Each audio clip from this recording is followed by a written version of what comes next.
কি আজব একটা দেশে জন্মগ্রহণ করেছেন আপনি কি একটু ভাবতে পারেন?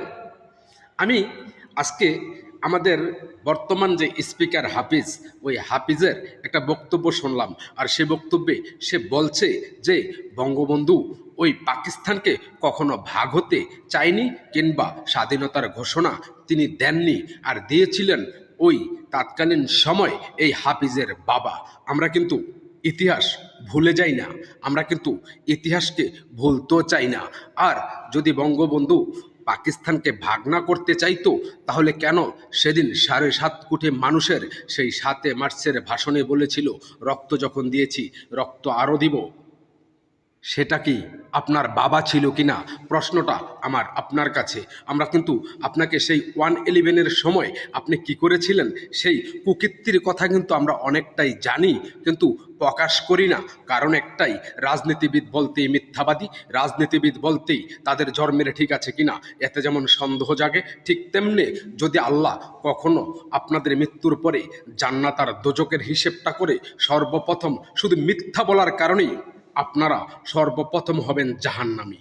আপনি 111-এর সময় যখন দুই নেত্রী হাজতে, আর তখন কিন্তু আপনি ফায়দা নেওয়ার চেষ্টা করেছিলেন বাংলাদেশের ক্ষমতাটা কিভাবে হাতিয়ে নেওয়া যায়। বাংলাদেশের যারা 111-এর সময় ছিল, দেখেছে, পড়েছে, তারাই একমাত্র বলতে পারবে। আপনারা তো সেই কুলাঙ্গার যারা প্রতিনিয়ত বাবার নামটাকেও চেষ্টা করেন পরিবর্তন করার জন্য। বঙ্গবন্ধু, বাংলাদেশ মানি বঙ্গবন্ধু, 71 মানি বঙ্গবন্ধু।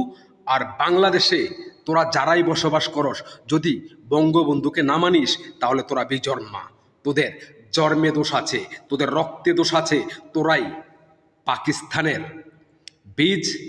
এবং তোদের মতন কুলাঙ্গাররাই প্রতিনিয়ত বাংলার সাধারণ জনগণকে পিষে মারছিস। হাফিজ উনি একজন ভালো ফুটবলার, সেটাও কিন্তু আমি জানি।